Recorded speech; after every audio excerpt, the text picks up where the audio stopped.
Supreme court में हमने इच्छा मृत्यु का अपील किया हुआ है। ये ऑफ रिकॉर्ड अगर आपसे हम पूछें तो मुझे आप बताइएगा कि आप किस जाति से बिलोंग करते हैं। मैं भूमिहार ब्राह्मण हूँ जी। वायर का पीछे वाला वायर दिखाइए, पीछे वाला जो पोल है वो दिखाइए, कहाँ से आ रहा है तार वो दिखाइए, और फिर अचानक कहाँ मोड़ा गया वो दिखाइए, और सामने वो खेत दिखाइए जहाँ केशव जी का पेड़ काटा गया है वो दिखाइए।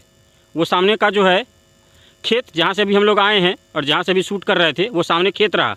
अब थोड़ा समझिएगा, ये जो है उधर से ये पश्चिम की तरफ जा रहा है ना जी, तो पश्चिम की तरफ जा रहा था, वहाँ पे पोल डाल करके इस पोल को भेज दिया गया इस डायरेक्शन में, जबकि यहाँ पे पूरा जगह खाली पड़ा हुआ है। इसमें दो जगह पे पॉइंट बन सकता था। एक ये जो पोल है जस्ट इसके पीछे, यानी कि आपके पीछे वाला पार्ट जरा वो दिखाइए, वहाँ पूरा खाली है, वहाँ से पोल निकाला जा सकता, तार निकाला जा सकता था पहला। और दूसरा वो आपको हम नहीं दिखा पाएंगे, ये जंगल जैसे ही ख़त्म होता है जस्ट थोड़ी दूर बाद वहाँ से फिर खाली प्लॉट है, मतलब खेत है, वहाँ से भी निकाला जा सकता था। इस पेड़ को काटने की ज़रूरत नहीं पड़ती, लेकिन इस पेड़ को काटा गया।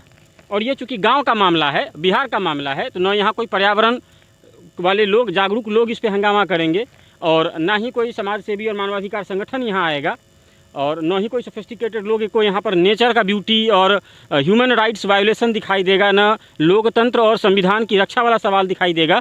बस ये सिर्फ गांव का ऐसा मामला है जहाँ एसी कमरों वाला मीडिया भी आना चाहेगा नहीं, तो ये बस ऐसा मामला है, और इसीलिए जो अधिकारी पदाधिकारी हैं वो इसे दबा देना चाहते हैं। अच्छा, आप कह रहे थे कि उन्होंने क्या कहा था बिजली विभाग वालों ने, ज़रा पानी में आइएगा। केशव जी के पिताजी हैं, किसान हैं, मजदूरी करते हैं और किसी तरीके से अपने बच्चे को पाल पोस रहे हैं अभी भी इस एज में। ये पोल जो लगाने के लिए कहा था तो बिजली विभाग वालों ने क्या कहा था कि एक पोल का खर्चा 1 करोड़ आता है। हाँ, मैं उनको बोला कि आपके पास में यहाँ पे आप कैमरा से देख सकते हैं पूरा खाली जगह बचा हुआ है, आप वहाँ से एक पोल बढ़ा करके और घुमा करके लेके चले जाइए। मेरे दूसरे ज़मीन पे आप खाली ज़मीन पे लेके जा रहे हैं, वहाँ तो मैं आपको रोकने नहीं गया हूँ, यह मेरे जीविकोपार्जन का मात्र एक साधन बचा हुआ है। अच्छा, एक प्लॉट और आपका है जिसको ये बर्बाद कर चुके हैं। हाँ, वहाँ पर से इनका तार जा रहा है, वहाँ पे मैं अब तक कोई रुकावट नहीं करने गया हूँ। अच्छा, कि आप उस पर से नहीं लेकर के जाइए। नीचे खेत है आपका तो आपने, हाँ वो खेत है, मैं वहाँ पे रोकने इनको नहीं गया। जहाँ पौधा है और काट दिया है यहाँ आपने ऑब्जेक्शन, यहाँ पे से ही मेरा पूरा परिवार पलता था, बाकी मैं मजदूरी करता हूँ। मैं राम बिना ठाकुर, शहीद प्रदीप ठाकुर जी का भतीजा, 18 अगस्त 1942 को भारत छोड़ो आंदोलन में हमारे चाचा जी शहीद हुए थे, और उसका परिणाम है कि आज मैं ये भुगत रहा हूँ। उन्होंने अंग्रेज़ के खिलाफ लड़ करके देश को आज़ादी दिलवाई, अपना प्राण दे करके, अपने जीवन दान दे करके, अपने परिवार, उनका ये सोच रहा होगा कि अपने लोग राज करेंगे तो शायद हम लोगों के अधिकार की रक्षा होगी, और अपने लोग जब शासन में आ गए हैं तो आपके साथ इस तरह का बर्ताव हो रहा है, तो इस आज़ाद देश में कैसा लग रहा है आपको? हमें तो महसूस ये हो रहा है कि ये समझिए कि ये तो अंग्रेज़ों से भी ज़्यादा आताताई सत्ता हुआ पड़ा है। मैं हर जगह दौड़ दौड़ करके थक चुका हूँ, हर से अनुरोध करके थक चुका हूँ कि मुझे न्याय दिलाइए, मुझे न्याय दीजिए, मुझे मदद कीजिए।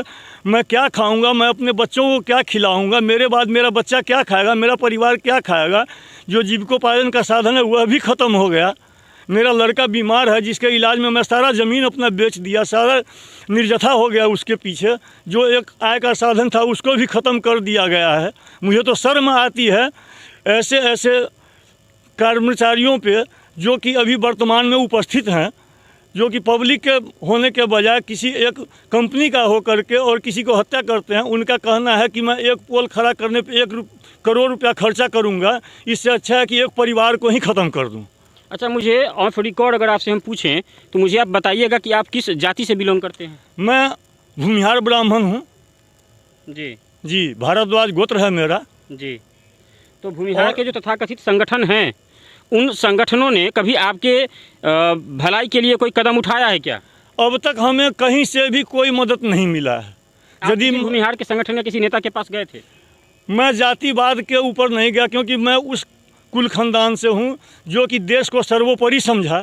हमारे दादाजी शिक्षक थे, जानकी गुरुजी, उन्होंने ये 3 पुस्तक पढ़ाई करवाई, शिक्षित किए। हमारे चाचा जी देश के लिए शहीद हुए, उनका मजदूर भी देश के लिए शहीद हुआ, और मैं उस खानदान से हूँ। इसलिए मैं जातिवाद पे नहीं जा करके मैं राष्ट्रवाद पे चलने वाला व्यक्ति अमूमन नहीं पूछता, मैं कभी भी जाति नहीं पूछता और मैं जाति नहीं मानता। जब लोग ये देखते हैं कि एक भूमिहार का आदमी है जो मजदूरी कर रहा है, खेती पथारी कर रहा है, और उसके साथ ही इस तरीके का अन्याय हो रहा है, आपको कैसा लगता है? क्या कहूँ आपको, सबसे बड़ा पापी पेट होता है, और वह जब खाली होता है तो आदमी को कुछ भी करने पे मजबूर कर देता है, और वह मेरा बिल्कुल खाली हो चुका है। कल क्या खाऊंगा उसकी पता ही नहीं है। अगला पीढ़ी को तो बात हटाइए।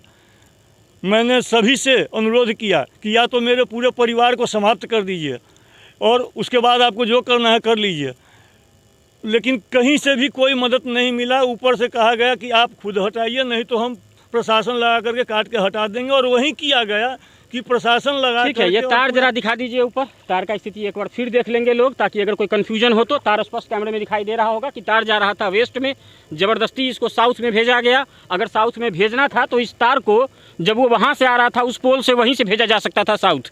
एक पोल यहाँ लगा के ज़बरदस्ती इस पेड़ को काटने का मकसद मतलब क्या था? मेरा सीधा सीधा सवाल। एक पोल एक्स्ट्रा लगाया आपने, 1 करोड़ एक्स्ट्रा लगाया आपने, और उस लगा करके इसलिए लगाया चूँकि इस पेड़ को काट सके। और दूसरा यहाँ से थोड़ी दूर अगर आप जाएंगे, हाँ, तो यहाँ पे सर एक अमीर ज़्यादा हैं, हाँ, उनके मतलब उनकी ज़मीन को बचाने के लिए और उनके पेड़ को बचाने के लिए वहाँ पे पेड़ नहीं काटा गया है। लाइन ऊपर से खींच दी गई है, लेकिन वहाँ पे पेड़ नहीं काटा गया है। और जैसे उनका ये ज़मीन हुआ तो वहाँ पे एक पिलर एक्स्ट्रा लगा करके और ऐसे तिरछा ले जा करके और वहाँ त्रिकोण बनाया गया है साहब। तो ये अब स्थिति है कि गरीब होना गुनाह है, पहली बात। अब ये स्थिति इसको समझा जाए और चलिए फिर राष्ट्रपति भवन तक इच्छा मृत्यु का मांग रखा। हमारा केस रजिस्टर हुआ सुप्रीम कोर्ट में इच्छा मृत्यु वाला, लेकिन साहब अब तक मौत आ ही नहीं रहा। अभी तक हमको मौत नहीं दिया गया है साहब। ये भूखे मरने के लिए जरूर छोड़ कितना दिया बड़ा गया। इस कानून के ऊपर थप्पड़ है कि एक परिवार जहाँ से कोई शहीद था, जिसने देश की आज़ादी के लिए जान दी है, जिसके नाम पर अभी स्मारक बना है और विधायक और सांसद आके फूल माला चढ़ा के फ़ोटो खिंचवा के जाते हैं, वो इच्छा मृत्यु मांग रहा है। थोड़ी लज्जा अगर होगी ना तो थोड़ा आवाज़ उठाइएगा। अधिकारियों को लज्जा नहीं है, ये बात तो आप भी जानते हैं, मुझे मालूम है, आप देखने वाले लोगों में है, इसलिए कह रहा हूँ कि थोड़ा आवाज़ उठाइएगा। और हमें है, इसीलिए इस बियाबान में 60 किलोमीटर बाइक चला के यहाँ आए हैं और खड़े होकर बना रहे हैं। और ये स्थिति है, तो अब समझिए कि पत्रकारिता कैसे होती है, पत्रकारिता कैसे करते हैं लोग। हमें रोटी दिलवाई जाए।